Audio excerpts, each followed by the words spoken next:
BNP জনগণের জন্য কতগুলো দেশকে নতুনভাবে সাজানোর মাস্টার প্ল্যান বা মহাপরিকল্পনা নিয়েছেন প্রধানমন্ত্রী তারেক রহমান। আর প্রধানমন্ত্রীর প্রথম লক্ষ্য 5 লাখ বেকারকে সরকারি চাকরি দেওয়া। এরপর তারেক রহমানের নজর দেশের সাধারণ ও নিম্ন শ্রেণীর মানুষের জীবনে যুগান্তকারী পরিবর্তন আনা। কেবল এই দুটিই নয়, প্রধানমন্ত্রীর মাস্টার প্ল্যানে আছে আরও অনেক উন্নয়নের ব্যাপার। চলুন সবগুলো জানাই আপনাদের।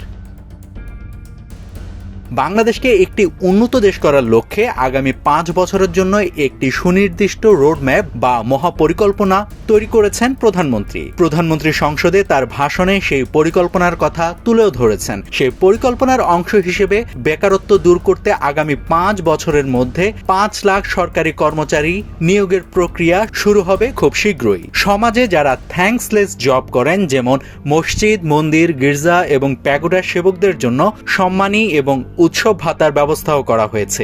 এমনকি ক্রীড়াবিদদের উন্নয়নে বিশেষ স্পোর্টস কার্ড এবং ভাতার সুযোগও রাখা হয়েছে।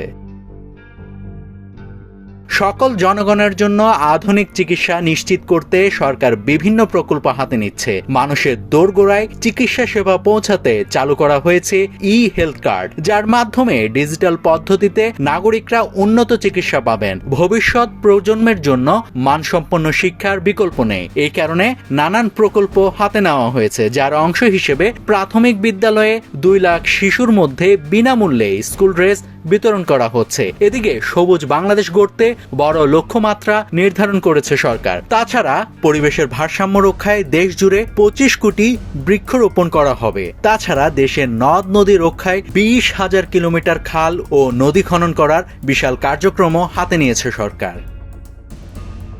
এদিকে সাধারণ ও নিম্ন মানুষের জীবনযাত্রাকে পরিবর্তন করতে এরই মধ্যে ফ্যামিলি কার্ড ও কৃষি কার্ডের প্রবর্তন করা হয়েছে। তাছাড়া কৃষকদের 10,000 টাকা ঋণ ও সুদ মওকুফ করার ঘোষণাও দিয়েছেন প্রধানমন্ত্রী।